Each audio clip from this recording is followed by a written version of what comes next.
I'm opening. We have an eye, sort of a nostril, 2 teeth. One of the teeth has a small cavity. Close call, folks, but I think we got here just in time. Presented by Maria Menounos and Kevin Undergaro. This is Anatomy of a Movie. In-depth discussions and breakdowns of various movie titles. And now that you've seen the movie, let the dissection begin. It's coming in. It's fine. It is coming in. It's coming in. He's coming in hot. Welcome, ladies and gentlemen. Sink this music in, because it is coming. Godzilla here on Anatomy of a Movie. Which Godzilla? 2014. Godzilla. There's been a lot. It's been a lot. 60-year anniversary Godzilla. Yeah. And nobody has mentioned that it's like his 60th birthday this year. Yeah, and he didn't look a day over 40 yet. No, really I didn't think. No Yeah. cake, no balloons. 60 He ate it. 30. He just didn't see Although it happen. he did look like he had some cake. Oh, yeah, Yeah. He was the fat Godzilla. Yeah. And we have Demetri Panos, Hello, movie fans. Roxy Striar, Hello. John Comerford, Hey, everybody. and in the booth we have Marissa Serafini, Hello. and I am Phil Svitek. Very excited to talk Godzilla. I love this music. I love this movie. It was a lot of fun. But I love just the premise, you know, as I did more and more research, I love the premise of Godzilla as a reaction to post-war Japanese culture. Mm-hmm. In terms of, like, all these things, you know, come from, it all deals with nuclear war. Yep. And as a byproduct of that and what that fully means. So I thought that, you know, that was really interesting, and to see the evolution, you know, how that's still kind of relevant today in some sort of evolutionary form, and, you know, this is the movie that we get. Yeah, when current events affect films in a larger way, in a more abstract way, as opposed to movies that are based absolutely on that event, it's interesting to see what form they can take. Yeah. I mean, for me, I've watched Godzilla. I can't say that I'm like the #1 fan, but I've come to know enough about Godzilla, and I've watched Godzilla enough times.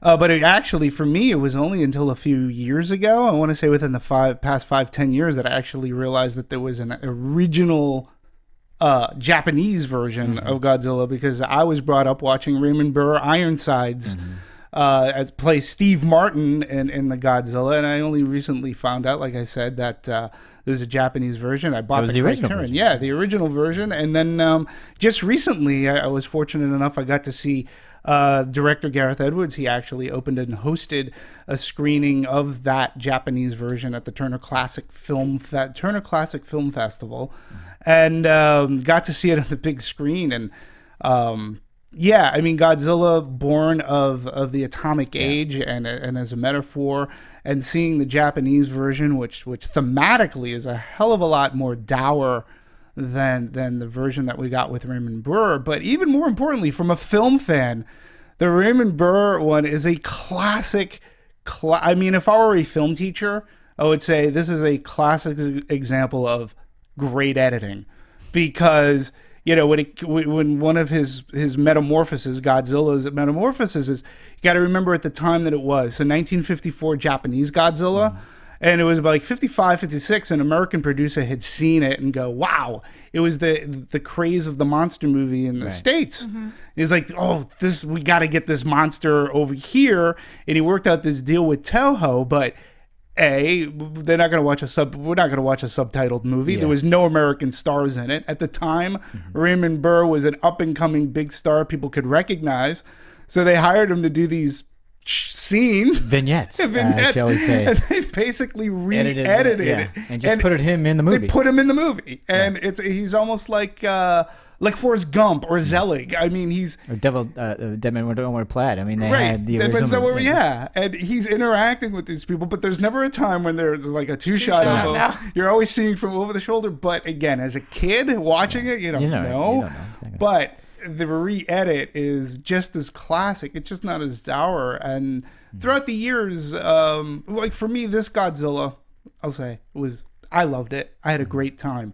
I will say my caveat is that I saw it about a month ago, and up to that point, the marketing sort of kind of led me astray because I was expecting a certain kind of Godzilla movie, and that was Godzilla as the Destroyer, you know, and the movie I got was the second kind of a Godzilla movie, which is the Godzilla versus whatever. Mothra, whatever it is. Yeah, and in this case, Mutos. Mutos, and as I was just letting the movie wash over me, I was like, okay, this is fine. I didn't see that in the marketing. They cleverly hid that, but ultimately, it had everything that I could have hoped for. It was a good, fun summer movie. Good blockbuster way for me to kick off the summer. I enjoyed it, and then reading about it, I love the lore of Godzilla, and some of the cable channels have been showing some of the older Godzilla when he would do a little dance. I was entertained from start to finish, so I will give it a round of applause there. I thought it was really good. Some of the relationships, the human elements of it were a little off to me, but watching it in IMAX 3D, it was so visually thrilling that I honestly didn't really care much about that. It was beautiful. Even when it was horrific, it was beautiful. So I really appreciated that. John, what's your foray into Godzilla? Oh, you seem to go toe to toe with. Oh well, yeah. Well, I know him from early on. I mean, I remember seeing Godzilla versus Mothra. I even remember seeing Son of Godzilla. All those things. Yeah, Saturday morning, because by the time I got to see them, they were all Saturday morning TV movies that you could see. Saturday morning, afternoon, whatever. So that's where I. Creature double feature had. And I even saw the 1998 version with Matthew Broderick, so I saw that. So it was your favorite movie of all time? Oh, clearly. Clearly, in 1998. Yeah, nothing has come close to even touching the tale of Godzilla in 1998. But anyway, I'm not as a fan of it as you guys were. I was rather kind of bored. I found it very lackluster, and I was. Is it because there's clearly not a lot of Godzilla in the movie? Is that why? That part of it is that. I mean, I understand he was taking the Spielberg approach. Don't show the shark until halfway through. Of course, Spielberg had reasons for that because the shark didn't work. But in this case, everybody knows Godzilla. I kind of want. I want to see Godzilla. Bring him out. What's the suspense? What are you hiding? What are you holding back? I don't know. And then it really bothered me, like the first time we get to him when he's in Honolulu. They're just about to get to each other, and then they cut away to show what's her name in San Francisco. It's like, why are we doing that? Yeah, I say what's her name specifically because I didn't care a whit. That was my problem with it's like, why are you bothering? And then we only get to see the aftermath. So the fun of seeing the monsters go at it is lost because we don't get to see any of it. And how do you go to Vegas and not really show what the heck he's doing to Vegas? Yeah. Except on a little tiny screen. And I went, why are you cut? That's the fun stuff. Yeah, it's very. I think it brings up nuts. Well, I think your point, and I get your point because it's been echoed through audience and even some critics as well. But I was pondering this and thinking about this, and I'm going, geez, are we as movie-going audience are we conditioned to wanting to see everything up on screen? And then we can somehow complain about it because I look at the Transformer movies and it's like, oh my God, the Transformer movies. And, the big complaint is, oh, there's too much going on and they're all up on screen. And we see right from the get-go, there's a fight between a machine and a robot and all this. And in today's movies, they usually do show that. Yeah, and I would agree with that. But my point was that you got maybe 10 minutes of the entire movie of those monsters going at it. Yeah, that's what you got. Yeah, and you had to wait 2 hours to get it. And I just think you have three moments, I should say scenes where you can. In Honolulu is the first one, and in Vegas there's monsters, not going at each other, but there's monsters. The only time you get to see in San Francisco, and I go, well, yeah, but and then there was just 10 minutes of it. Yeah, and I think I'm not saying you need to flood the entire movie of it because I agree with you. I think that's too much. So but for me, this is just way out of balance. So what's a Godzilla movie in the past for you that hits the standard and that's the mark? Unfortunately, I wouldn't be able to discern which ones because I would get Mothra and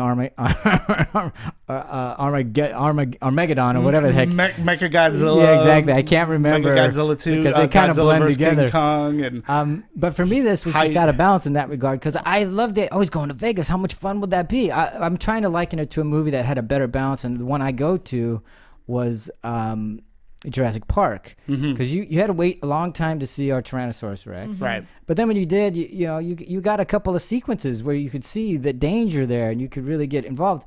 And this one, it just waited way too long to get to that. Yeah. But what was the benefit if we had seen them fighting more? You just would have been more entertained, or? First of all, it's okay. Since I just brought Jurassic Park, the first time you get to see the Tyrannosaurus Rex when they're out there. I don't know if you recall, and they see, you get the water in the cup, vibrating and stuff. And then you get to see him, and they get the chase scene with the car, and he actually eats the lawyer on. Right. So that's a fun sequence. Now it's not a huge long sequence, but it's about 20 minutes. Yeah, but you really get to feel like I'm there with the kids, and the Tyrannosaurus Rex is about ready to eat me. Yeah. And I think that's hugely beneficial for the end sequence. So you needed to be sucked in more and feel like you were there. And the other thing is it's a monster movie. I want to see those monsters, and all of a sudden, the only way I got to see them. I mean, granted, Godzilla's not there in Vegas, but it would have been fun to. How much fun would it have been to see that huge Muto tear down Vegas? But we didn't get to see it. But and to me,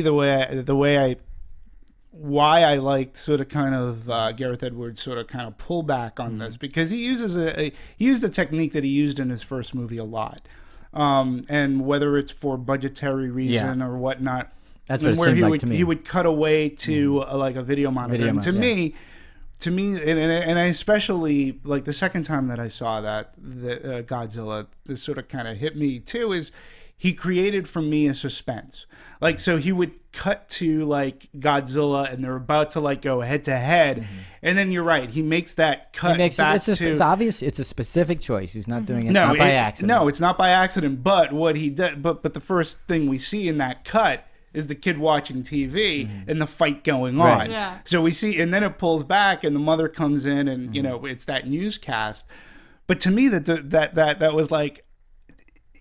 It was a sign that he got me hooked, because I did want to see, and you're watching it, and because for me, every time Godzilla was a much better sequence, then I probably wouldn't be upset about it. Because the end sequence wasn't near enough good enough for me. Because for me, Godzilla, every time Godzilla was on screen, I thought the money shot paid off for me. Like, I saw Godzilla do what I wanted him to do. The one shot with him ripping and spitting down the guy's throat. Here's the thing, that was awesome. That was cool. That was great. But that was the one. It was like, but I think it just feels so earned at that point that you can't help but cheer and be like, yes. Well, you guys did it for me. No. Yeah, no, and again, that has been it's been a complaint, and it has been a legit complaint. Again, audience members have said, when I saw it, actually, because I saw it, like I said, a couple of months ago at a trade screening, which is a screening that is held for exhibitors. And I remember walking out of it, and I overheard a couple of these exhibitors talking, and these are like people part of the theater chains and whatnot, and the quote was, geez, for a movie called Godzilla, we don't have much Godzilla in the movie. Yeah. And I was like, okay, I got what that gentleman was saying. But again, for me, my thing was, the first time it was almost like a bait and switch. I thought it was going to be a Godzilla destroyer, so I had to let that wash over me, that's not the movie this was going to be.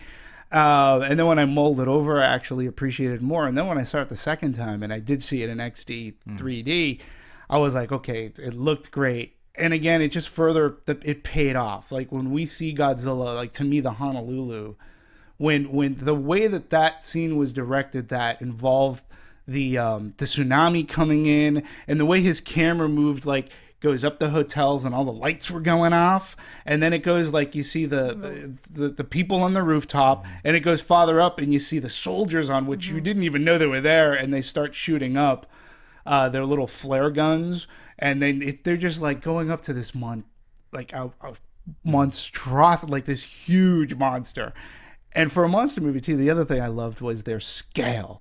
They actually were the tallest Godzilla ever. Yeah. Well, and he wasn't a man in a suit. No. Like, when they put the original Godzilla, the man in the suit, they would build scale models, and they just put a guy in a rubber suit who would walk on it, and they'd film it in slow motion. He was bigger than the buildings, but this guy was huge. He was massive. He was 355 feet tall. Yeah, and matched by girth. I mean, Exactly. he was huge. Like there was no way he wasn't going to knock down a building. Yeah, it's just so funny to me listening to you guys talk about your favorites. You love the fire breathing scene or these Godzilla things, and maybe this is because you guys are action men, and I'm just like a little. Oh well, I don't know, but my favorite scene with him was when we see him walking away, and he's done all of this, and he goes back in, and I was like, yes, that's my champion. Yeah, and I'm sitting here like, oh, this is such a feel good moment, and then I look around, I'm like, it's completely destroyed. Yeah, everything's been destroyed, and everybody's like cheering him on. It's like he doesn't. That was another thing I loved about this movie too. Is in each scene where he's with people or humans, like it was great. Like as he's swimming towards Honolulu and like they're the aircraft carriers. He's not paying them. He doesn't care. I know he's just like they're plotting right like he gives a crap. Yeah, and he's just like swimming through. Is like, who are you? Like, so you liked his personality. He was his personality. Was great because he didn't. Again, what I liked about this movie, going back to the start of this podcast, was Godzilla was a force of nature, and he was to represent like the balance in that nature. And he's like he's like a tsunami. He's like a tornado. Like you can't stop that. And he was just there. He was the apex predator. Like these mutas come alive, and he's like, all right, time to work. And he gets up, he works, and he's like, all right. And then he gets takes tired a nap. and has taken, and then he gets up, and people are like, yeah, the lion on the savannah. I don't care. He's like, you puny little humans. And to me, I love that because he has no interaction. He's not like a puppy dog. He's not like, hey, look what I did. He's just like, no, in a day's work. Yep, time to go back to the ocean. And everybody's like cheering him on. I'm like, did you just turn around and look what happened in San Francisco? I think it was my mom, who our audience of one today. My mom's here from Boston. She was like, thank you. Welcome. She was like, oh, I want to go to San Francisco. I said, you can't go to San Francisco. She goes, what do you mean? I go, I took you to the movie. Like, did you see what he did to San Francisco? It's a mess. It's a mess. But it is funny that, and again, this was something else I was thinking of, a movie that came out last year, Man of Steel. One of the things people criticized a ton was the fight that took place in Metropolis and how this Titan fight like literally leveled Metropolis and lives had to have been lost, and people were like going, oh my god, the wanton disregard of life in this movie. And I'm like watching Godzilla or I'll watch a movie like The Avengers, like going, what's the difference? I mean, I don't get it. Like, how do you buy into, I mean, Godzilla, I mean, the body count would have had to. But we didn't see any of it. No. So we just forget it. And, it did seem as if they were trying, like they knew that they were trying to get people into shelters, so to speak. But I don't know. For me, the money shots where Godzilla was in it, they paid off. To your point, you expect it, and it delivered to me. But I see the flip side of the coin. If you're expecting a lot of Godzilla, you're not going to get it. So let's take a step back because we make light of the 1998 Matthew Broderick Godzilla, but TriStar at the time had the rights to all that, and I believe it was Toho who said they specifically wouldn't make another Godzilla for 10 years. Yeah. And so now you have this movie that comes, finally kind of TriStar. I don't know the full thing of it, but they released their hold or whatever, and now Warner Brothers and these guys can do it. Yeah, Legendary came in as well as co-financiers, and Warner Brothers at the time they had their deal with Legendary. So Warner Brothers was going to release this movie, and they've been promoting the movie for better part of the year. I remember hearing about it at Comic-Con. Yeah, in 2012. Last year. So it's been being talked about, and again, I think that what was it, 1998 Godzilla left a bad taste in so many people's mouths that to hear that, I think there was a little bit of trepidation at first, but once they sent in this director and they cleverly leaked out that this is the path we're going. You're not going to see. Well, I mean, speaking of that, they leaked a lot of like 4-minute sequences and things of that nature. Of here's what you can watch, and so there was a lot of anticipation built up for it. By the way, I mean it's ironic the TV community too, because it was like, oh, the Breaking Bad guy's in it. Yeah. Yes. I know exactly.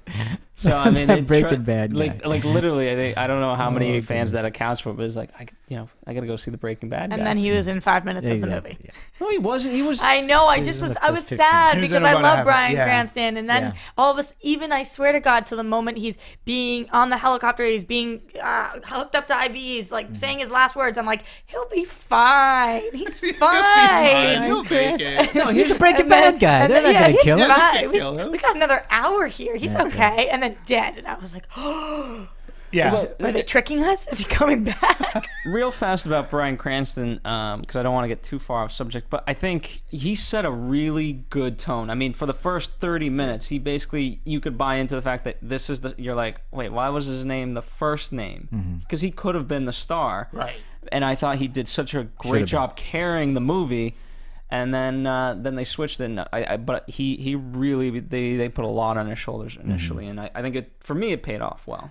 Yeah, I agree with you. It didn't for me because once he was gone, it lost a lot of its weight that I would have liked to remain. Because then you're left with the other stuff, and the other stuff wasn't as interesting to me. I was so invested in him that once he was gone, I was like, well, It felt like a void. my leading man just left me, and now I don't really know who to follow because I wasn't fully on board with his son and his son's wife. I just wasn't fully on their team. So I'm with you that I could have used him to last longer. Maybe die in the end, maybe not. Yeah, I mean, to me, it was a very. I mean, when it happened, it was a little bit Janet Leigh Psycho, kind of like, wow, I can't believe they're killing him off. And again, I'm gonna point this towards the marketing. The marketing set him up that we're gonna follow this character because he had great lines. He's like, it's gonna send you back to the Stone Age, or that wasn't a typhoon, that wasn't an earthquake, and he goes, and it's coming.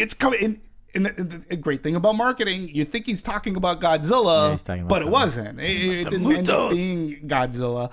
So again, it was that little bait and switch thing that we get from the marketing that we didn't realize that we're going to be following Aaron Johnson's character, or who plays his son, Ford. And what I sort of kind of appreciated is at least you got to see it was the passing of the torch in a sense, because the son's going in and he's like, oh, geez, Dad, come on, get over it. But the son gets to see that his father wasn't the crazy scientist that a lot of people had painted him to be. And, yes, did you lose a little gravitas by losing Bryan Cranston? You did. But I liked how Ford picked up where he went off, and at least knowing that his dad wasn't a nut job. That's one of the reasons why I had a challenge with it, because the whole reason why Bryan Cranston goes crazy, well, not the whole reason, but a big reason, is because he's the one that told his wife to go down there. That's the reason why she died. So you have that motivation for him being so obsessive about what happened. Then, boom, 10 minutes later, now he's the guy that dies, and you pass on that. You're trying to pass on that emotion to the kid, his son. I was just like, you just diluted everything. And I was invested as Roxy was saying, I was invested in Bryan Cranston and Juliette Binoche. Yeah. And then it's like, oh, now I'm going to now you want me to just transfer all that over to the kid. And I was like, well, that's too much of a stretch for me. And you didn't need that. You could have done it without. You could have just started with Cranston being arrested, and I would have been fine. You wouldn't even need the whole setup. Well, I like the setup only because it did set up that something was wrong. And because aside from him being, I'm trying to think how you just put it, aside from him losing his wife, it was like he was the early warning guy. Yeah. I mean, he saw this coming, like that whole sequence in his house when he's on the phone. He's like, listen, I understand, but there are tremors. And these tremors, they started off in the Philippines. He goes, how come I'm the only one who's concerned about this? He goes, I'm talking about a nuclear power plant here. He goes, we got to be monitoring this and whatever. And yes, he was the person that also sent his wife down. But he was the early warning guy. He was the guy that said, hey, the sky's about to fall. You guys aren't listening to me. He goes, I could try to, you got to listen to me and shut everything down. But it was too late. Right. In the scene that we see his wife actually die, which I thought was a great scene, the last word she says, which I suppose we're foreshadowing, is something about Ford. Take care of Ford. Take care of Ford. So I don't know. I thought that was going to lead to Ford teaming up with his dad. I thought so, too. Absolutely. I didn't think he was going to be the enemy of the movie. I didn't think he was never going to get on his dad's page, but I needed them whatever as a duo. Whatever it takes, I think is the word she said. Yeah, whatever it takes. So I needed them as a pair, which we never got to see because the dad was dead by the time the son was fully on that team, which was upsetting because it was like this can never be reconciled because now he's gone. So it just left like a pit in my stomach that wasn't filled with the rest of the movie. Yeah. And it's interesting, too, that, the Breaking Bad fans must have thought, oh, he's going into a Godzilla movie? Or what? How's that going to... But, I remember hearing him about a month ago on Howard Stern, and they brought up Godzilla, and he couldn't talk much about the movie, but he was like, he goes, I'm proud of what the director did, and he gave props to the director. He goes, I'm glad to be in it. But again, he didn't suggest that he was dying within the first 20 minutes to a half hour of the film. Yeah, it would kind of be a big spoiler, I think. Yeah, but he's had kind things to say, and which is good. But I think Aaron Johnson's character was, his thing was trying to get back home, and something else would sort of veer him off the path. And but that whole storyline about whatever it takes, and that's what his dad says to his wife says to him, and that's what the dad says to the son, and it doesn't really. That thread gets lost like crazy, and that whole connection between family kind of gets lost because then there's the kid he sees on the subway, or the tramway, and that's supposed to. It just we keep following these kids, like the person on the tram who lost his parents, and then when we've got the big tsunami coming, there's this little blonde girl that we follow for a few minutes, and I kept thinking, what is the significance of all these children? Is there a bigger message here? To let it remind us of what's at stake. Yeah, I suppose that's what it was. It missed the mark for me, and this movie was a little long for me. So I felt like we could have easily cut some of those parts. Because for me, if they had done a little bit more work on the family thing, on those storylines, that would have been fine. Because I just think it was out of balance because they didn't do enough work on those to make them work. So if you're not really going to make them work, just get rid of them. Yeah, and have it be just the monster movie. Absolutely. When finally, Elle is home with Sam, the little boy, and then she sends him on this bus, and I'm thinking, what are you doing? Why are you sending your son? I didn't feel like that's the right parenting move. I was like, go with your kid. And I'll go and find you. And it's funny that you say that because The Impossible, which is based on a true story, that's exactly what happens. Like a parent takes, here, I want you to go on this bus with a bunch of strangers to take care of you. I didn't find it unrealistic. I just didn't. I just didn't want it. Yeah, I was like, wow, what parent would do that? And this is supposed to be based on so it didn't bother me seeing it in Godzilla that she was trying to get her son off to safety, and it was with somebody that she actually knew. Right, but your son's going to be an orphan. You're sending your son away because you think that you guys are going to blow up. That's different than trying to find. Right. I just was like, it didn't work for me either. You're caring more about your husband and being with him than you are about your son, which is supposed to be the ultimate in this movie, the way they've set it up. And I believe that your son's also lost his grandfather. So he doesn't know that yet. She doesn't know. She knows that. No, I think he called. He said, he called and he said, left a message saying he's gone. Well, the kid doesn't know that. I don't know. But the wife, the mother knows. That's what I'm saying. The mother knows. Like the kids. Fair enough. It just didn't work for me. He has literally nobody if you stay here. That's my point. It's like, I don't think that would be. Not the move. As a parent, it's just not the move. But I guess it's better to do that than to keep him.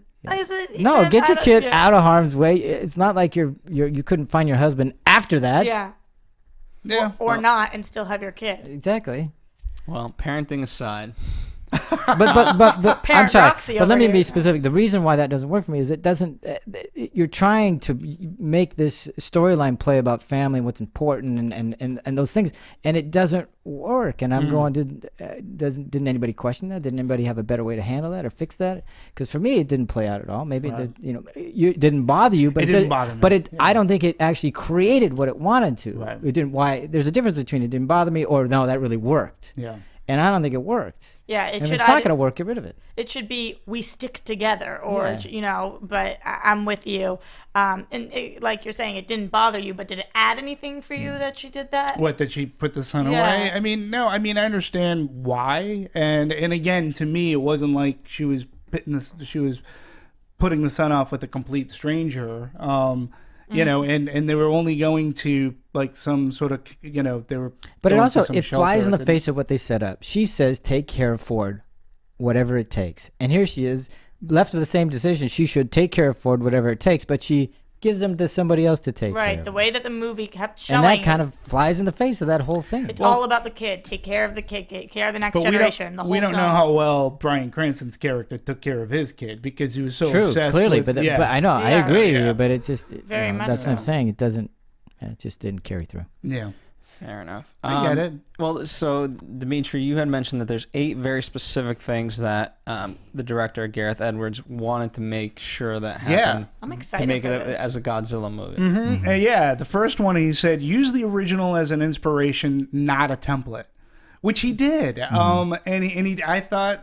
I thought he did a great job at doing that. Well, and they had to a little bit because was it Toho? I guess that said, yeah. Well, no, whomever said, we'll license it to you, but you have to make sure that it was certain things are still in.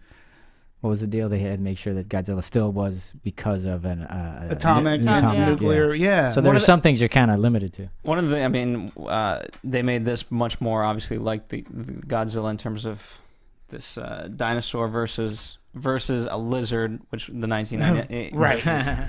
So they were very conscious of that. Yeah. So is that point number 2? Is that at least one of the points? Well, no, it's actually to make it modern. Godzilla is nature's revenge, and again, that's sort of kind of an ode to the original, where he is nature's revenge, or for us, mining and depleting the earth of its resources. Is that and using that stuff to when you're using like the H-bomb and atomic energy and things like that. The other one is the next one on the list is the wrath of a kaiju is better when we deserve it. And I get that too. And because the wrath of Godzilla in the original Japanese version, he's a metaphor. He is a walking, fire-breathing H-bomb that just goes into Tokyo. This is your karmic. This is what you get. Like, when you're going to play around with these things, you're going to awaken something, and it's going to come and haunt you. There are some scenes in that Japanese version that are just, like, you go, wow, okay. It's amazing that the Japanese filmmakers were able to put that kind of a movie together, because it was as much a criticism about the Japan culture and the testing of H-bombs as it was about, like, Hiroshima is mentioned in the movie and all. So it's sort of kind of amazing that they allowed the film to be made at all. His next one is also add more kaiju. So again, like, for me, kaiju came up from last year's Pacific Rim. I had really never not been familiar with the term before, but add more monsters. Now, he did that, I think. And again, just going back to an earlier point, I didn't realize that there were going to be 2. I didn't realize it was going to be a fight, Godzilla. But, and Breaking Bad star who took some convincing. So you get in Bryan Cranston, who sort of kind of legitimizes your project, which he did, and Warner Brothers hung their marketing on him. I mean, I did not know that Aaron Johnson was going to be the star. And I believe it was the scene with Juliette, that last scene, that convinced him, if I'm not mistaken. Yeah. Oh, losing his wife. So, he said no thank you to the role, but after sending Cranston a screenplay and showing him Edwards' last feature, Monsters, the actor agreed.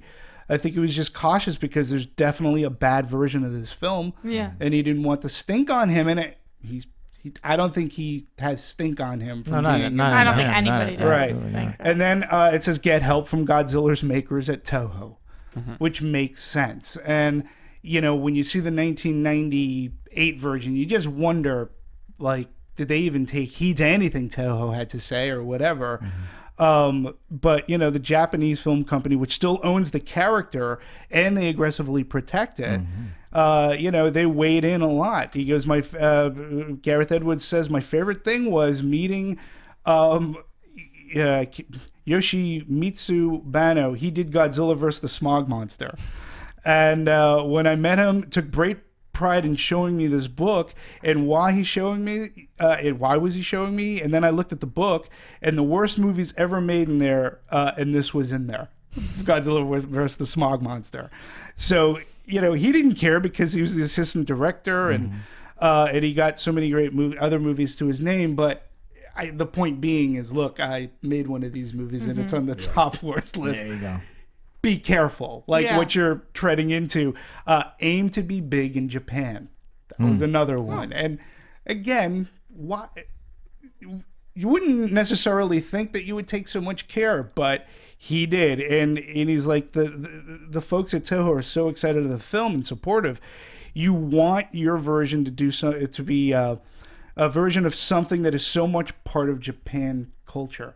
And again, when you look at, we talked about this, when you look at Godzilla, what he's become to Japan and the world, I mean, he went from being a destroyer to hero to major pop icon, where the Japanese people like idolize Godzilla. And the first movie, he leveled Tokyo, but he's just become such a huge pop culture icon. To protect that, I think, is a really cool thing. You were gonna. Well, I was just gonna wonder, how did the film do in Japan? I know how the film did overall, but does anybody know? I don't know specifically. Yeah, I'm not sure if it's. I'm not sure if they open day and date. I know internationally it's done very well. Right. Yeah, I'm just curious about its numbers in Japan. You know, and then make Godzilla strong enough to stand alone, but don't rule out a sequel. And I'm sure that may have come from the studio. Like, of course, you know, you're not going to spend all that much money and not have a sequel. Well, even 1998, they had the egg at the end where it just hatched and they left it open. By the way, you know, it's funny that catered to a Japanese audience. I know, like, silent black and white Japanese movies where all they talk about is a wedding and you never see the wedding. So you know what? It actually might. I don't know the Japanese culture well enough, but in terms of not seeing the action as much as you're saying, it could literally be, if they're, I don't know, it's a guess of mine that if they're catering to a specific Japanese audience first and foremost, that could be part of the reason. I think that he definitely conquered his last point of making this standalone and be a sequel with the way that Godzilla walks off. Yeah. But I want to go back to your second point about nature. I don't know exactly what it said, but about nature's make balance. it modern. Godzilla is nature's revenge. Right. So what the doctor kept saying, this was his quote over and over again: nature has an order, a power to restore balance. I believe he is that power. What did you guys think about that? It was throughout the entire movie, we keep talking about Godzilla being this power and let them fight and whatever it was. Did you feel like that was strong enough and you were on that page, or were you questioning him also? Or did you think this was nature's way of restoring its balance? Was that strong enough for you guys? I mean, it's a very Eastern type of philosophy. So in that sense, I'm familiar with it. You know, Final Fantasy VII, for example, the video games, they had there's always these monsters that are more humongous than any of us can ever imagine, that have some sort of balance, and they come out to do something with the earth for, you know, because humans can't. And obviously it happened because of the bombings and nukes and things of that nature. So I think, you know, because it's a very interesting question. I think I went along with it because I was going, yeah, let them fight. Let's go. Let's get it. Yeah, you're like, oh yeah, it's a balance. Go ahead. Let's go fight. Let's get it on. That's that's where I was. I didn't need him necessarily repurposing those words every single time. I think he was trying to say the same argument many different ways. I did like the argument. I thought it was an interesting theme to put in there because I think we have such hubris about what we think we can control and what we can't. So I liked that theme. I wish him and the general did go more toe to toe, and you know, I get partly that, you know, when it's more of a faith-based thing that you can't necessarily prove it. You know, the doctor's always going to be in less position by that nature in those arguments. But I think they could have fought a little bit more. Absolutely, because that would, you know, echo what we saw outside. You know, the big guys fight and everything like that. And you also have David Strathairn and Ken Watanabe. Give them something to play, except rather than the same thing every time. Exactly. You know, but to me, if you had David Strathairn's character, to me, walked a very fine line, because and number one, he wanted to be a peacemaker, and everybody's thrown into this situation where, what the fuck, this 380 what do feet, we do? we're like, what do we do with like these monsters? And David Strathairn, like, okay, we're either gonna like wipe them out. He goes, but you're saying just to let them fight. You know, and everything they've done up to that point, I'm not even entirely sure that their end game plan with setting off that bomb was gonna do anything. Right. Like, I'm not even entirely sure, No, but it would have either. done a hell of a lot of damage to everything else around there.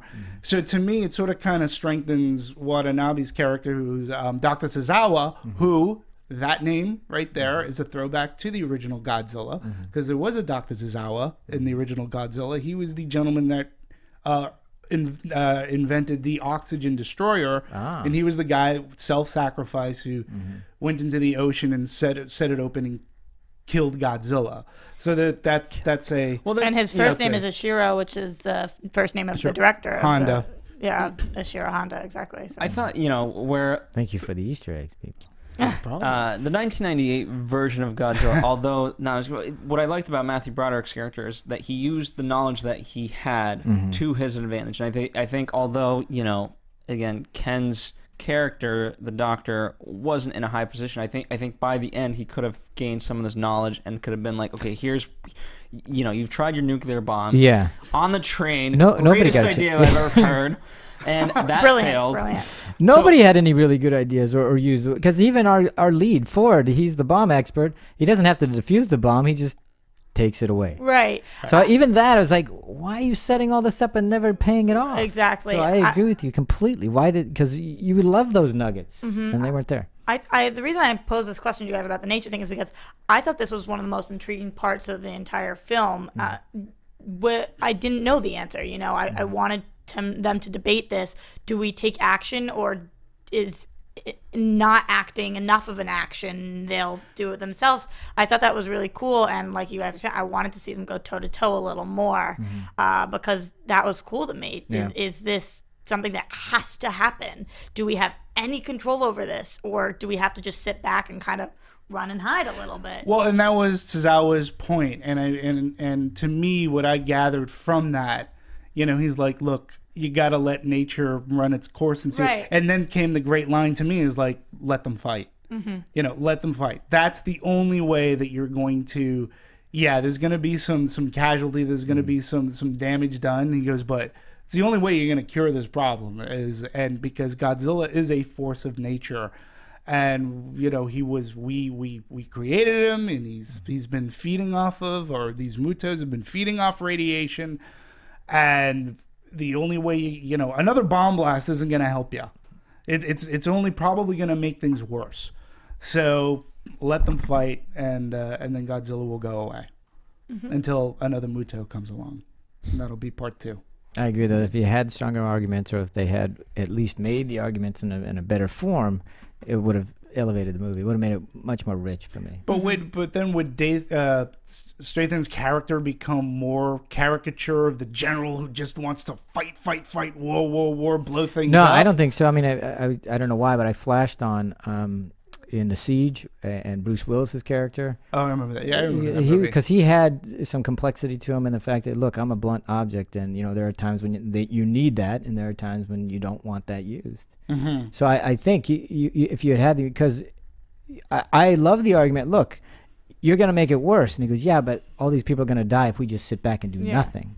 That's a great argument, because how do you there's no answer, but it's great drama and it's great conflict. But really, I think if you elucidated that a little bit more, articulated it better, it would have been much more interesting.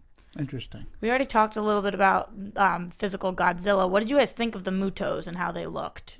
Well, first of all, I didn't say no. I hated the way Godzilla Oh, looked. really? Oh, did you really? When the first time I saw his foot, I was like, what is that, an elephant? I was just like, what is that? And I happen to agree that I did not like him. I wanted him to look more badass, No, but I wanted him to look more badass, lithe. He looked like, it's like, kind of what? like a clump. He did. He was a little clump. muppety. When he lit up, when the that part was fabulous. Oh my god! Then he looked really cool. But other than that, I was like, he looks like a piece of coal, kind of like a blown up piece of coal. Here's the and the mutos were so crazy looking, and Godzilla. But here's you wrote down this note, Roxy. Fun facts by Roxy. I haven't printed them out here. They wanted the appearance of Godzilla to be very scarred because of the bombings and whatever else, and to be a true product of of nukes. Yeah. And they wanted him to, like, it's interesting. When I was at that screening, one of the things Gareth Edwards said was one of the hardest things to do in creating creating the character Godzilla is, what personality am I going to give him? Yeah. And he needs to have a personality. If you watch him in the movies, the and we old keep saying Toho he, we movies, don't even know, isn't he? and he goes, he always has a personality. He goes, now one thing I was going to stay away from was, you were not going to get the dancing jig Godzilla, popping up. He goes, we stayed away from that. And I don't know, to me, this Godzilla had a personality. To me, he was, as you said, he was the tallest that, and I have always pictured, just because growing up watching Godzilla, that this thing is taller than any building on the planet, and he'll just knock it down with his tail without even realizing what he's doing. And to me, they captured that. I thought it was awesome. I didn't find it to have much of a personality at all. Really? Yeah, I would have much rather, I just wanted to see him thinking, almost like, and again, I'm only using it because it's demonstrable. In Jurassic Park, you can see the velociraptors thinking, figuring things out, how to trap them and how to. That would have worked well with the Doctor because I know he was watching. Right. I remember he was watching him from the boat. Yeah, and it would have been interesting to see, because here he is. He's the tip of the food chain, and I wanted to see him figuring out how to get. Oh shoot! There's two of them. How do I deal with this? And you didn't really get it. It was nothing there. I didn't see any personality. I was somewhere in between you guys. His physical appearance was to me. Sometimes it was better than others. She doesn't like fat boys. No, he's just kind of a baby Huey kind of thing. But then when I did think he had personality. He was more Godzilla the Hutt, I think. It was but I did like when he made eye contact with Ford. I was like, oh, I see it. I see something there. I would have liked some more of those moments. That's what I mean. Give me some more of those. Yeah, some more of those. But I do think he had personality. It was a little bit of a I don't care about anything personality, but I guess that is a personality. Well, I mean, again, when he's the apex predator. Yeah. And, at the time, and it's like, okay, but here I am going back to work. I'm going to swim. I'm going to take care of this problem. And it wasn't like he was going to oh, you humans, I'm going to take care of this problem with you. It's just like, hey, I'm out for the hunt. And here I am. I'm this big great white shark. And all right, here's what I got to fight. I'm going to take these guys down. And it's like, oh, there's two of them. All right, that's good. And again, I'm going to sort of kind of harken back to those older Godzilla movies where, I don't know, Godzilla would fight he'd fight like Ghidorah and Mothra and all these other, anything else they'd throw at him. And there was always the time in those movies, they sort of kind of followed the Toho model that they'd always win at first, like Godzilla gets knocked down, but then he gets back up again. And then when he gets back, it's like, all right, all bets are off. You guys are, it's like, Rocky versus Clubber Lang. And I don't know. To me, it sort of kind of followed that Toho formula that he's fighting these two monsters, and it's like, oh, the monsters have him down, and then he gets up. He's like, oh, okay, well, you're done. I think that's just the regular film formula. I don't think there's ever been a hero to win in the second act. Yeah, you better not. And then they're like, oh, yep, that's great. But Roxy, you had a question about the Mutus in particular. Yeah. I enjoyed them for what they were. They're like aliens. They were like, they looked like spidery weird Yeah. things. I was grossed out by them. I was like, ew. Yeah, they were kind of gross. I mean, was they like, also had kill 'em. Starship Trooper kind of thing to them Yeah, as well. I noticed that. They're like a big cockroach thing, and The eggs were the Yeah, it was Oh, weird. they went to That full was, length on It was that. like aliens. Or Yeah. whatever. Oh, and somebody wrote some article just about these eggs, about how because they ended up being a cocoon, they should have looked different, like a certain Yeah, kind they should of have been in egg. a larval state, And yeah, I was a pupa state, I was whatever like, it is. ooh, that is too much for me. Yeah. I don't really care about that. Does this person actually hate the movie because of the cocoons versus Yeah. what But they it really was? didn't mention anything other than that. So I guess they were fixated on that one point. Yeah, on the cocoon. Of But the Mutos, I thought that they did a As really if we good knew job. the stages Yeah, of a right. Muto. Of a Muto. I know. Well, there's a pupal stage, the larval stage. It was the salmon sushi that you get. Yeah. The salmon eggs is what they look The like. roe, yeah. Yeah, the roe. No, I thought they did a really good job with the Muto. And again, I had no problem. Again, when I look back at the 1998 version, I one of the criticisms was that well, Godzilla doesn't look like that. And you know, it was like, oh, it's just, that was one of the things that bothered me. Like, I couldn't get, like, that's not Godzilla. I want him to look sort of kind of like Godzilla. And this one, at least facially and bulk wise, I mean, Godzilla is this big bulky thing, and he's got his arms that he uses to punch with or whatever. And when his spine's lit up, I thought, I don't know. For me, I thought they nailed it. So far marked improvement from the 1998. I don't even remember the 98 version. So It was a lizard. He I mean, it's looked like very a iguana-esque. giant lizard. Yes. Okay, well, there you go. Yeah. But, yeah. I don't know. I didn't necessarily mind as much. I do remember seeing the first time I saw it. Really? That's it? That's him? You're going to go with it? That's what I thought. Cool. That's what I thought. I did find, and I'm stealing this from Roxy. She research today provided by Roxy Striar for Phil Svitek. I found it interesting that most of the visual effects shots, there was less than 1,000 overall, but most of them were of Godzilla. Which, if we're talking about the Mutus and Godzilla, and there's 2 of these things, and for me, I felt like we saw. I'd have to do the actual screen time. I felt like we saw so much more more. Mutus, yeah. So the fact that we got more visual effects of Godzilla versus the 2 of them is alarming. It is. But I guess that's the fact. So what do I know? I was the one strange thing. Well, going back to the train with the warheads on it or whatever on the train. That huge Muto sitting on top of the hill, and they completely can't see. That's not, really, he's right behind you. Nobody, you can't see that guy. Actually, Rox, you have a great anecdote. Well, he's huge. He's 300 feet. What? And you missed that? Hey, sharp guy. Sure. No, the same thing happens when they're on the trains too, and he's standing. Oh, that's the part I'm talking about. Yeah, that's the part I'm talking about. Yeah. No, but there's an anecdote with the cinematographer Seamus McGravy. Rox, you want to read it? No, go. Why? I'm stealing all your stuff. You're not. No, because you're the boss man. I give you the things you take them for yourself. Yeah, steal them. Don't give me any credit. No, what are you doing? Yeah, it's funny you say that you couldn't see him because the cinematographer, I guess, Dawn of the Planet of the Apes was shooting basically right next door to them. Quote unquote. Right. And so he literally. At a lakeside set, he walked onto the set of Dawn of the Planet of the Apes and thought he was on the right set because of the light meters were the same and everything was just dark and eerie. Yeah. So, and he was like, he got confused in his own set. So I could see talk where you about might not see your a evolutionary shift. We go from Godzilla to the Planet of the Apes. And it looks the exact same. We've made no progress.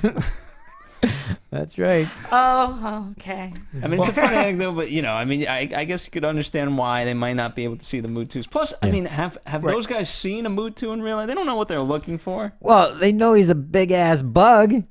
But don't forget, well, if I'm correct too, an EMP. It's not like that you're that big and you're on a mountain. You're not gonna make a little noise when he's moving. I mean, how could that? Right. Just talking about other random things now. I'm looking at these facts. So there were a few continuity issues, which I didn't mind because of the movie at this scale. Like sometimes every movie has continuity. Yeah, of course. But the one issue that I didn't have to do research, whatever, it just stood out to me while I was watching the movie, and I was like, huh? Is that scene where they're sitting in the car? It's about the birthday, and they say, oh, we made you a birthday banner sign, and then later on says it's your birthday, and he's like, it's my birthday, and I'm like, she just told you he made you a birthday banner, and you just acknowledged it, and then 2 minutes later you say it's my birthday, and you're shocked. What scene were you just in? I don't know. It was the weirdest thing. I don't think he was really shocked. I think it was like, it's my birthday. No, but I had the same feeling. I went, what? Oh, you didn't catch that? Yeah, I thought it was so weird. It was very odd to me, and I thought, sometimes movies get to a certain point and then very close to the end, somebody's like, ooh, that's a glaring issue. Yeah. How did nobody say, this is an issue? Like, that, to me, that was a clear-cut rookie issue. What is that? It was just so bizarre. I don't know. I didn't believe that he was truly shocked that it was his birthday. I think that no, that's not the thing that I don't think it's the shock that she's talking about. It's that he acknowledged it. He acknowledged it was a birthday earlier, and it wasn't. Yeah, I think it was just. He acknowledges it, and then it was just bizarre. It didn't work. It wasn't accurate. If it was supposed to be a joke, and like he didn't acknowledge, that he didn't get it, it's like what? It didn't play at all. That joke did not land if it was a joke. Was it a joke? I don't know. Think it was, but I think it was. my It's not point was, coming off as a if joke. it doesn't land as a joke, then get it out. Because I went, what are you doing? Yeah. You made your leads look like dolts. Yeah, yeah, like they're not paying attention. Yeah. No connect. I don't know. It was a weird moment. That was all. That was the only of all the other. You know, there were some things people were annoyed about the fact that when Godzilla swam under the bridge, he didn't hit any of the boats, but then when he stands up, the water hits him at knee level, so the water would have been tall enough. You know, that kind of stuff doesn't bother me. But You're very forgiving. yeah, I'm a little forgiving with that stuff. But this actual scene was like, I couldn't even, and it was so early on in the movie that I was like, oh God, please don't let there be more. And I appreciated the bridge scene because you had that great, like, he's going underneath the bridge. You're talking about the Golden Gate? Yeah, the Golden Gate. Yeah, the Golden Gate Bridge. And, you know, you see the big tail, which sort of, like, stops because, like, the rest of his body's so big, it's just got to catch up with him. He's already, I don't know. I thought the bridge scene was awesome to me. I enjoyed it a lot. Yeah. You know, I wanted to go back because I did find there was an article that I'd read where the writer of the movie was asked. Which specifically, one? There's two. There's 5. 5? Wow. Yeah, 5. But only one that's credited. Max Borenstein. Max Borenstein. Yeah. And he was asked specifically, how did you decide when Godzilla would appear in the movie? He doesn't show up for a while. And his answer is it's a balance between suspense and reveals. People are going to react differently to it, which I think we've proven here. There are people who are going to appreciate the slow build, and there are people who are going to want rock'em sock'em robots from the very beginning. It's a matter of taste and a matter of choice. He goes, it's done less these days because CGI has allowed us to show whatever we want when we want, which was going back to what earlier, like, are we just conditioned because we're able to see a lot of stuff up front? Just kind of side note, but, you know, sort of in particular, now with so many of the Lord of the Rings movies, now the Hobbit movies, and Viggo Mortensen actually came out and said, you know, that he disliked making the second and third of the Lord of the Rings because it had so much CGI and, like, he couldn't grasp any of it, and there was no real connection there, no real tissue. Yeah, easy. Yeah, and that could happen. Yeah, absolutely. And so, in that respect, I mean, I can appreciate this movie kind of perhaps going against the grain. I mean, you know, John saying it's, you know, and I'm not an advocate for showing me everything. Right. I don't like those. I like the mystique, but this John one, loves video games. yeah, that's me. Especially the first person one. But just going on, he's like, you know, there's no longer the necessity of withholding, but necessity is the mother of invention. There was something great about the suspense that was built up when you didn't see Jaws in that full until the end of the movie. He goes, there are all these creative, interesting things you can do without showing him, but by doing so, the movie becomes incredibly suspenseful, and perhaps it's a reason why Jaws 2 becomes a lot less interesting. Now, for those of us, like you had brought it up, there was a reason why the shark wasn't seen a lot in Jaws, especially at the beginning, and it's because he wasn't working. So we had happy accidents, and we should do a Jaws thing because I think it's very interesting. But his point is, you know, now today we do have all the tools and we can show you everything. And I only go back because here's the suspense worked because we thought there was only one monster up until we got to that plant, and it was like, what? Wait, is that Godzilla? That's a spidery, weird Godzilla. Yeah. Ew. You know, and it's like, two spidery weirds. And so, you know, and I'd love to know if people thought that was actually Godzilla. Oh, when it first came out? Yeah, and at the power plant in the Philippines? Yeah, no, absolutely. Because that was this in is Japan. You guys know this is my Janjira. first. This is my first Godzilla film. Crawled out from the Philippines. Oh, I beg your pardon. Yeah. But then it hatched. Sorry, Roxy, I'll let you speak. No, that's fine. It hatched in Janjira. You know, it escaped. Right. And what? Yeah. But you were talking about when it came out in Janjira, right? As a spider thing. Yeah. You know, with the seismic readings. Yeah. You know, I mean, there was no indication other than that. You know, to kind of say like, oh, hey, there's multiple of these things. Yeah. The thing you're about to see is not, in fact, Godzilla. So I would love to know a statistic of. Well, I'm about to speak on that a little bit because you guys know. Well, we should listen. No, you guys know that this was my first Godzilla movie. Ever? Yeah, this is my first Godzilla movie. Wow. And so I'm a newbie to the subject matter. And when we were going, I actually made a couple of really ignorant comments to Phil, like, is this like Joe Young? Is this like like what am I walking into? And he's like, just wait for the movie. So the first thing we see was the Muto, and I was like, that's really not what I was picturing, but okay. And then they label it as Muto, and I was like, oh, I'm starting to get this. So absolutely, when the first thing comes out, if you don't know Godzilla, like I don't, like the ignorant girl that I am sometimes, then you realize, oh wait, that's not. And then I didn't even know, is Godzilla good? You're thinking Destroyer. I'm thinking, I have no idea what this is. You don't know what you're I getting. have no idea what I'm getting. So I like the Godzilla that we got in some sense. I didn't in others, but I was really glad that Muto wasn't Godzilla. Yeah. I mean, I think it worked up until that point, but It's a then good villain. I think, you know, it worked great. But once you finally reveal Godzilla, I think because people know how Godzilla looks, and especially They if, expect. then you're okay to kind of relieve the suspense part of it and just make it a monster bash. Yeah. It's Which a is what monster they bash. did. Yeah. And again, when we talk about these monster movies too, you know, again, the original Godzilla, you know, was a product of its time. Like they couldn't. We had King Kong in what, 1937? The first one, sure. Yeah. Okay. Yeah. Somewhere okay. And Ray Harryhausen had worked on that. He was one of the special effects guys. It was done with stop motion animation, and even to today, I think that King Kong looks great.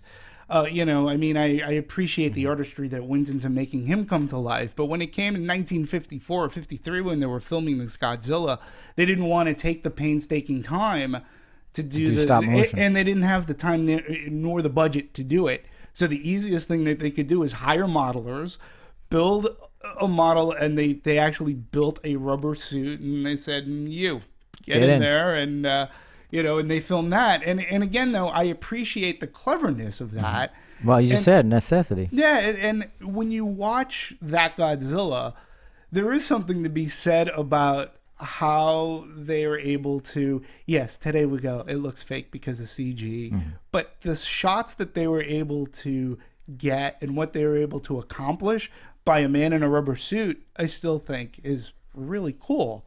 So, and today they used motion capture, which is yet another version of a man in a rubber suit. It's a digital one. Yeah. Absolutely. And just going a little further, that now we have so many different things, and that we have this 3D thing, which is a whole new, and I only saw it in 3D. I know, Phil, you saw it in 3D and not in 3D. Is that correct? Yes. What were the different experiences like? I Same don't know if here. you guys, I you did did. it also. I want to know from you guys, was one so blew it out of the water? I mean, I enjoyed the 3D part of it. You know, for this, I don't think every movie should be 3D, but for this one in particular, I actually did enjoy it in 3D. I think it added a little bit, especially because they were so specific with their shots, especially early on. You know, remember Ford looking out into the plant, you know, as everyone's kind of evacuating. So they tied the two together, and in 3D, it just managed to look all the more connected.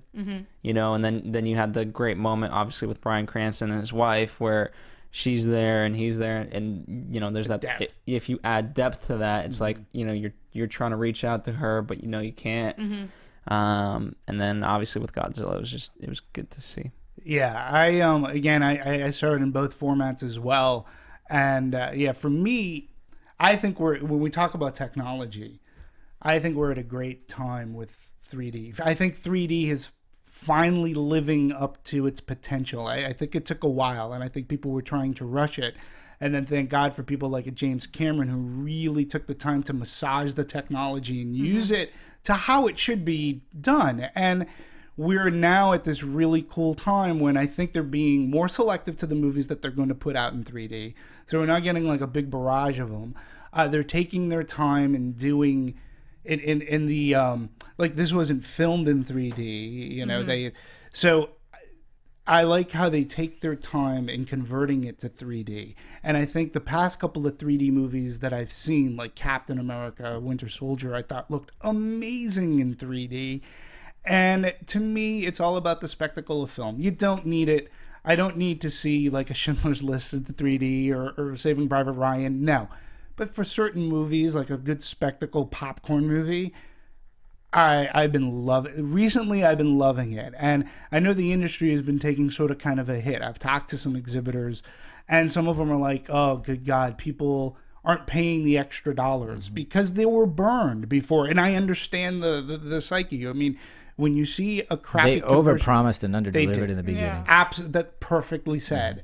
And they rushed it, and when you get a Clash of the Titans conversion where floating heads and it's too dark. But some of this, I will say too, is the onus of the exhibitor. I mean, you have to show 3D. What's the first thing when you're watching a 3D movie? They say put on your glasses. Those glasses are dark. Okay. Some of the problem and some of the complaint has been because it's too dark on the screen. Well, they're not amping up the lumens on the light bulb because it's supposed to be brighter. It's got to be a brighter throw. Theaters are starting to get into that now. Right. So when it looks fantastic, I think we're in a great age, and I think Godzilla really utilized it well because that was a dark movie. And like I said, I'll go to when they're shooting the flares up, or when they're doing the wing expansion. The wing expansion from the plane. Yeah. That looked amazing when they're jumping from the plane with those wingsuits. Yeah. Yeah. That it's a perfect marriage of cinematography and sound. Yeah. Because you have you have the great music that we open this episode with. And the theater shakes you a little bit. Yeah. It shakes you, and then you just cut, and it's just Yeah, I really seeing it in 3D while they're laying on the bridge and we have the aerial view and things going under. It was so freaking fabulous that I loved it. John, what did you see it in? How did you? I'm sure it was 1D.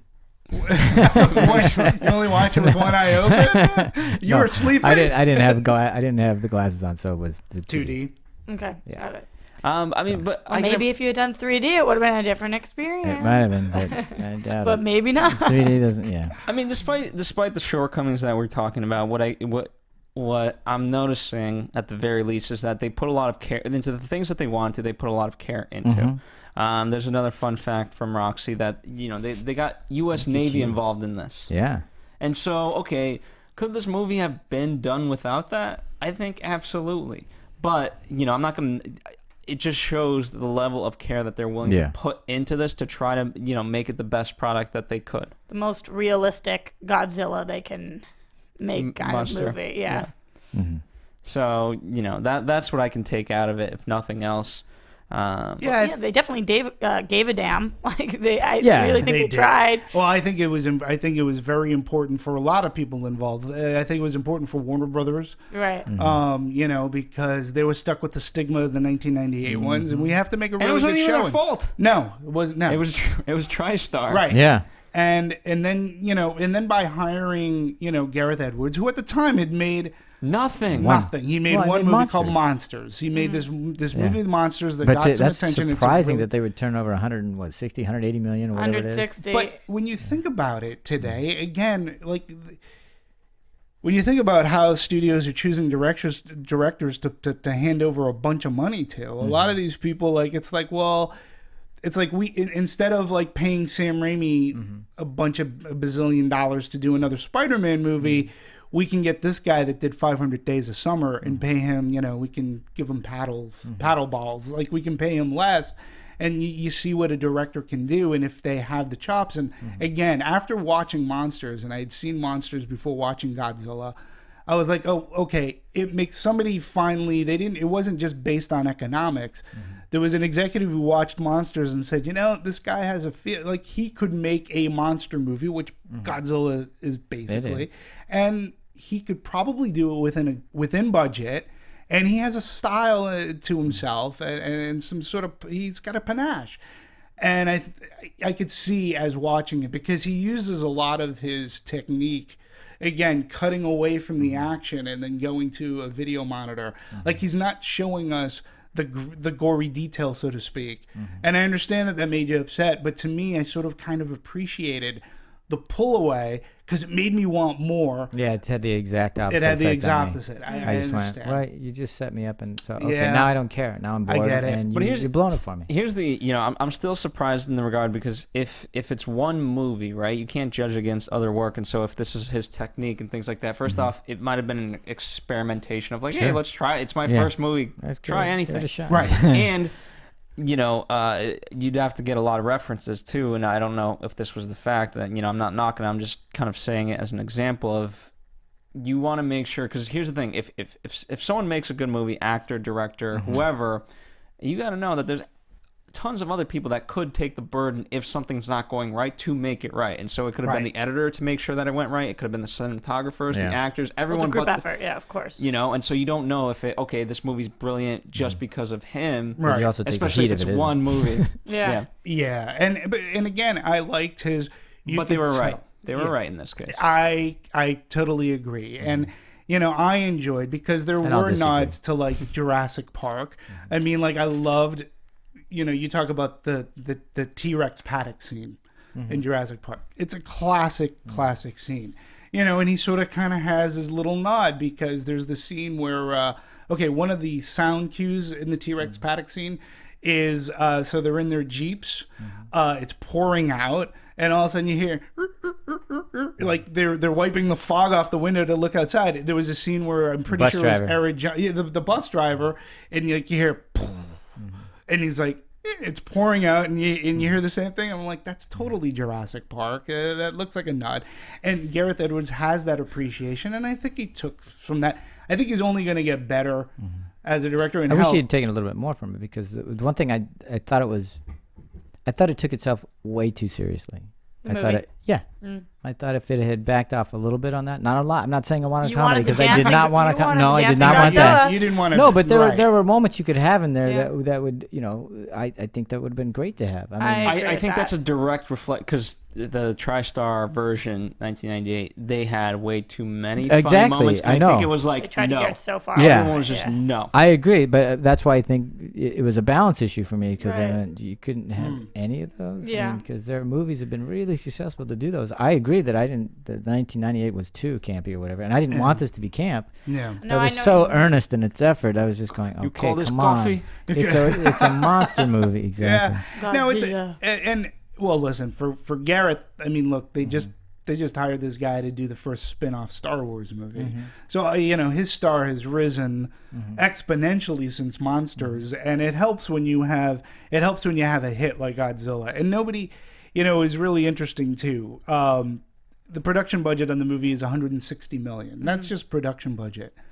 Again, for a big tentpole movie, I'm sure if you're looking at, I don't know how much X-Men cost, but Avengers was pretty lofty. You're looking at $225 million, including P&A. So Warner Brothers dumped a lot into marketing this movie, and it's doing fine. It's making his money. 92, or let's just say 93 million for its opening weekend. And I think 120 internationally. Yeah, I mean, to date, it's about 112 million right now, and that's in the U.S. Yeah, globally 216 million. You know, so you know, this guy that did this little $1 million monsters made a bigger monster movie, and now he's I think he's tied into the sequel of Godzilla and the next, the spin-off Star Wars movie. Whatever that is. Yeah. Also, speaking of people, we talked about Bryan Cranston a lot, but speaking of Ford, it wasn't always going to be Aaron. It was. What do you guys think of these names? I know. Oh my god. Go ahead. I don't know this. Could have been Joseph Gordon-Levitt, Henry Cavill, Scott McNary, and Caleb Landry Jones. I mean, I just cannot picture Joseph Gordon-Levitt in this role. I just can't. I think he's amazing, and I not that I don't. He probably would have rose to the challenge, because he usually does. But I really like the actor in this role. I thought they did a good job. Yeah, I like Aaron Johnson, and you know, ultimately, I think that in this, I don't think casting was an issue. I think they picked the right people for the roles. So yeah, I liked Aaron Johnson as well. Yeah. Again, the first time it was just sort of a surprise that he was going to be the lead. Yeah. By default. You know, and it's funny though, when you break down, thinking about it, if I'm correct, if anybody can think back with me, the opening scene of the movie, the first character we are introduced to is Aaron Johnson. Well, the little boy. Right? Isn't he coming out from his room, and we hear Bryan Cranston in the background on the phone, but we see the little boy coming out, and he's like, get the... Yeah. And so if you go by that trope, okay, then he is the lead. We're going to be following him. Wow. And it's the actor from that movie who starts growing leaves on his arms and legs. Oh, Timothy Green. Timothy, yeah. Timothy, yeah. Yeah, I know that, yeah. Okay. Speaking of one of the first things we see, I mean, what did you guys think of? Thank you. What did you guys think of the opening title sequence? I mean, it was a little bit fast for me because I couldn't. You know, I was trying to read the credits as well as the images. I couldn't pay attention to either, so then I just tried to choose what I was watching to. But thank God I saw it twice. It was sensory overload. Yeah, it was all that fast. Yeah, very fast, very fast. And as far as Easter eggs that we talked about, there was one when Bryan Cranston's name is listed in the credits. There's a reference to Walter Malcolm arguing about government men in white lab coats keeping dirty secrets. This is what Cranston's character does in the movie, but his name on the screen is Joe Ford. I've searched for this reference, but only keep coming back to Cranston's two most famous roles on Breaking Bad, where he played Walter White and Malcolm in the Middle. So, nice. So, but things happen so fast. They mentioned the Bikini Islands, and there's a redacted credit that makes me laugh when costume designer Sharon Davis is listed. The redacted credit claim, "Are these animals real? Can we prove they even exist, or are they merely men in rubber suits with with tricksters?" Yeah. So like all these things are getting all the like, redaction. Although did you buy the whole idea that all that testing we did wasn't testing; it was us trying to kill him? Yeah, I don't know. Was there a way to explain it? Yeah, I did. I mean, I don't think. Here's the thing. There's certainly more far-fetched things. When they try to tie into actual events that I've heard of. That this. I could get behind it. It didn't really bother me. It was a bit of a stretch, but I was like, all right, whatever. Since we're not really going to deal with it, okay.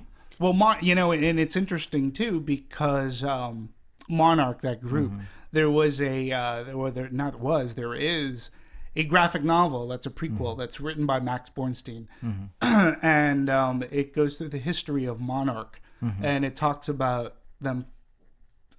It's Dr. Tozawa's father who founds Monarch, and they find Godzilla, and the whole thing with the watch, the pocket watch. In the movie, there was no explanation why he's holding the pocket watch, but it was his dad's pocket watch. And his dad's pocket watch. But it's interesting how they bring I up have my Monarch dad's pocket watch. and and trying to kill Godzilla back in the day, and how it's not the best idea. Do we? Go ahead. No, I was just wondering if we still had Marissa in the booth because I know she saw the movie and I wanted to get her overall thoughts on it because I haven't heard anything from her. Do we have you, Marissa? Yeah, I enjoyed the movie. I mean, I've only seen a couple Godzilla movies, but I was like young when they came out, so I don't have a lot of reference of Godzilla. But overall, I enjoyed it. It was a big, fun summer popcorn movie. And I think one of my favorite scenes, and I think you guys touched upon it just a little bit, was when all of the men were parachuting out of the that aircraft, and we see their perspectives on going from a beautiful sky into darkness, into this warpath area, and I thought that was really well executed. They used lights and darks very well, and they knew red was a very metaphor about it. Yeah, orange is pretty big too. Did everybody else catch another Easter egg that I actually thought was pretty cool? So when they get back, where Ford is with his dad, and they go back to Jangia, and they go back to the house. The camera is going along, and it comes across like an aquarium, and you saw like on tape, masking tape or whatever, it's a Mothra. Yeah. And I was like, all right, that's cool. Yeah, that's a nice. I was like, that was a nice little. I like that one. I don't know. I sort of kind of like the throwbacks that they did, and I don't know. There's a whole website that's well, you do know. dedicated You to- don't not know. You say I don't know. You Well, do know. no. I was gonna say, there's a whole thing about Website dedicated to the Easter eggs. connections. Know your nuclear and Godzilla history, and like the Stentz pilots that stayed in the USS Saratoga, a ship with direct lines to nuclear testing triggered by our nation in 1946. Almost 1 year after the bombings in Hiroshima and Nagasaki, the Saratoga participated in the tests, and that's the thing that he's on. And I just find, I always love that sort of kind of thing when they It's like your hidden treasures. And, Yeah. and if you pick up on it, it enhances the film for you. I like things like that too. Yeah. So I'll be interested to see when the Blu-ray comes out as well. We haven't yet touched upon because the score. Sound, yeah, the sound and the score.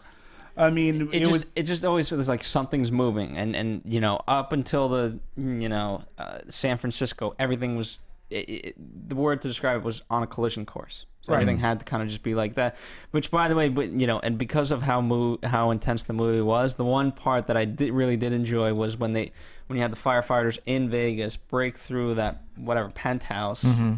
And then we hear the great music of strange, of what's already there, and it just turn around and the wall's gone. Yeah.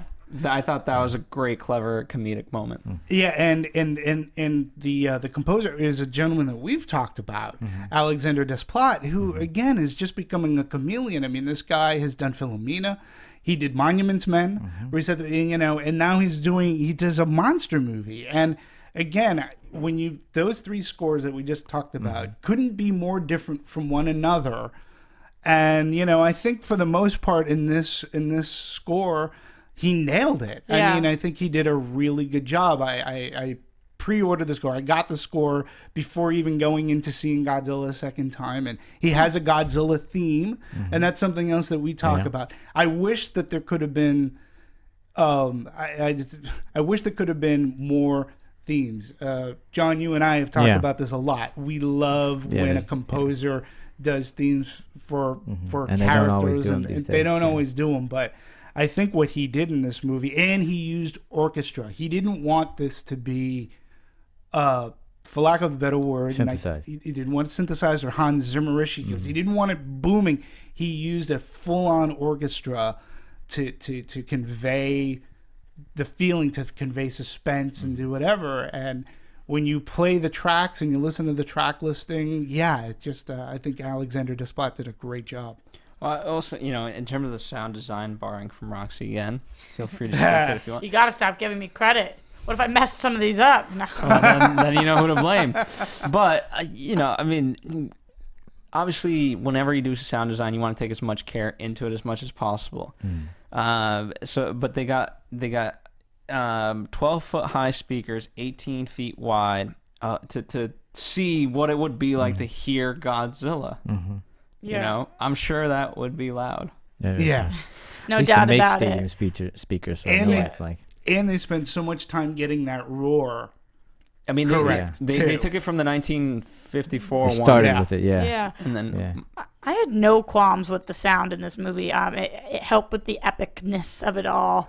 I honestly, I didn't notice it all of the time, which I think is good. It just helped me to move along, and I think it's cool what you just read. I think that's great that they did that. It to me was really good. It wasn't the most amazing, but it was good, and it helped with the movie. It kept my mom from falling asleep after a flight from Boston. Why does it have to be so loud? Because it's awesome. But it was the first time Godzilla roars. Again, the theater that we saw it at, when the first time he roars, I mean, like, his roar literally tore apart wire.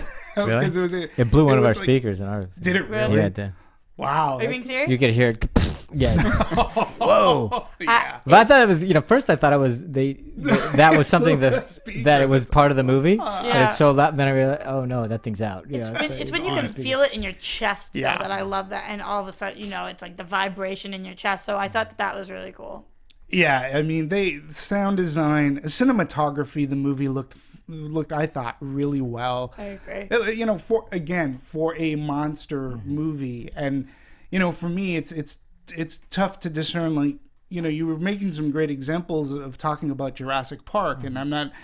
For me, like, I was working at Universal at the time with Jurassic Park, and there's so much going on behind the scenes and what Universal was selling me at the time too. Since we're talking about sound, that was the birth of DTS. Was Jurassic Park, and I don't know if I necessarily classify Jurassic Park as a monster movie, but I see how you can make the argument. But we usually will categorize a monster movie of this as being cheesy, and maybe even the special effects not looking great.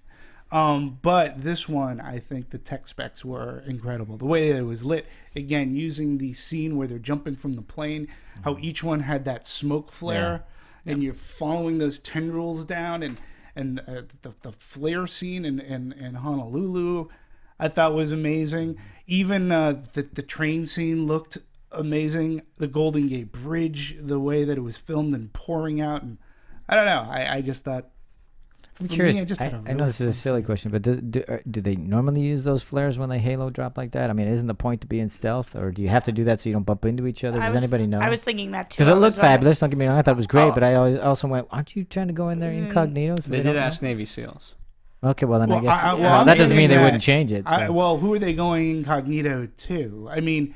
It wasn't like there was an enemy down that was going to shoot back up at them. No, but I mean, they had to keep track of where their landing point was. Yeah, that's what I'm asking. Yeah, I'm just curious. I would figure. I don't know. I don't know. It was the same question in my mind.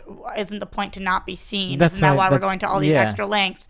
But it was trumped by the fact that it was so visually pleasing to me that I was like, all right, whatever. And wasn't there a scene too, or reflect? Again, it's another like Gareth uses reflection a lot, or he'll use video monitor or something. And as they were going down, I could swear there was a scene in one of it could have been Ford's goggles, where there's action on the ground of like we're seeing what he's looking at, but not through necessarily his eyes, but via reflection on the goggles. I just thought that was.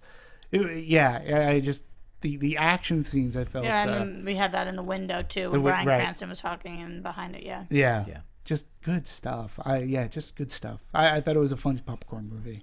All right, 73. But it's funny. 73% on Rotten Tomatoes, critic-wise. Certified fresh. It's a fresh movie, but there was a good handful of people who actually they echo what you were saying. As there are a handful of people who echo what you are. Well, there were more on my side, though. That's true. They are 70%, 73%. You win, we'll give it to you. I'm somewhere in between. So, John, nature has been restored. Godzilla stands certified fresh. Yeah. Is there anything else that you guys want to discuss? I'll take that as a no. I think we're good. Yeah. All right. Well, of course, there's so many different ways we could talk about the history of Godzilla. We could talk about all the different movies leading up to this. But unfortunately, we will not, at least certainly not today. I think we touched upon everything, history and whatnot. You can't say everything because there's going to be one fan of like, you didn't talk. So you're talking about the script. There are 5 different writers on it. Why didn't you talk about each one of them? All the producers. Callaham started the first draft. He did Expendables. Then they brought in, I think it was Goyer. David Goyer. David Goyer. He only worked a couple weeks, so he's not credited. Then Max Borenstein. The only people credited were Callaham and Borenstein. And then somebody after Max to update the ages of the people, and then the last person who been reported to do the final on it was Frank Darabont. And then Roxy Striar. Of course, yes. So and Darabont was the one that apparently brought the most heart and soul to it. You can see that. I mean, his movie. She did Shawshank Redemption, one of his greater ones, and then he also spearheaded this first Walking Dead. The first season. The first season that became so great. Yeah. But didn't Darabont also do his own what was it called, The Mist, which was his monster movie? If you say it so, I believe it. I don't know. I believe it was The Mist. Maybe, see that movie and tell me about the heart and how good that was. But anyways. Well, he did Shawshank, he did Green Mile. I mean, he's done some really good ones. Yeah, absolutely. All right, well, that about wraps it up. The original point being that, hey, we didn't touch upon everything, but nonetheless, feel free to let us know what you guys thought of this movie, what you guys love. 60 years of Godzilla for all of us to enjoy. Godzilla's back! Godzilla. So we have a new fan to the Godzilla franchise. It only took her 60 years. I hope Godzilla loses a few pounds before his next coming. He's working. He's working out. Yes, because he's been dormant for 10 years now, so he gained a little weight. He's lifting up a couple sitting on of the couch. underwater. Yeah, he's pushing apart the Marianas Trench as we speak. He's working out. Well, it's been fun talking with you. Yes, we've just talked about the movie with the Breaking Bad guy. The Breaking Bad guy. That guy. That guy. Yep. It's been fun. Let us know your thoughts. Info at Anatomy of a Movie. YouTube.com/Anatomy of a Movie. anatomyofmovie.com, Movie Anatomy on Twitter. Wow, we're all over. We every iteration you can imagine. Anywhere, yeah. The only other person with actual social media handles is Roxy Striar. And you can find me at Roxy Striar. See how simple that was? That's great. If you want to get in touch with Demetri or John, you have to go through Anatomy of Movie first. Oh, you can't. You just can't. We fall off the radar. We've got a lot of great movies coming up. We've got an X-Men special where we talk about the franchises that have come before X-Men Days of Future Past. Why? Because of course next week we'll be doing X-Men Days of Future Past with composer, editor John Ottman. John Ottman. Can't wait. Yeah. That's going to be a lot of fun. Let's say that again. John Ottman in the studio. He's an idol. I'm a big fan. Yeah. Can't wait. It's great. And you'll be getting Sarah Strathairn back too. Oh. Can't wait. Wow. Who? I don't know. Who? I don't recall. What are you talking about? Can't wait. I'm such a big fan. Wait, Sarah? we're talking John Ottman still? No. Sarah? No. All right. Thank Both. you, Marissa Fan of both. Serafini in the booth. By the way, Thanks, you can follow Serafini TV on Twitter as well. And until next time, this has been Anatomy Movie. We would like to thank you, and it's been fun. Woohoo.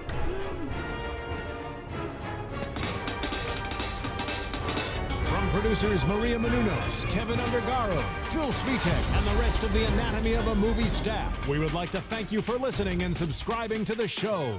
If you have any questions or comments, feel free to email or tweet us. I'm Sir Richard Wentworth, and this has been Anatomy of a Movie.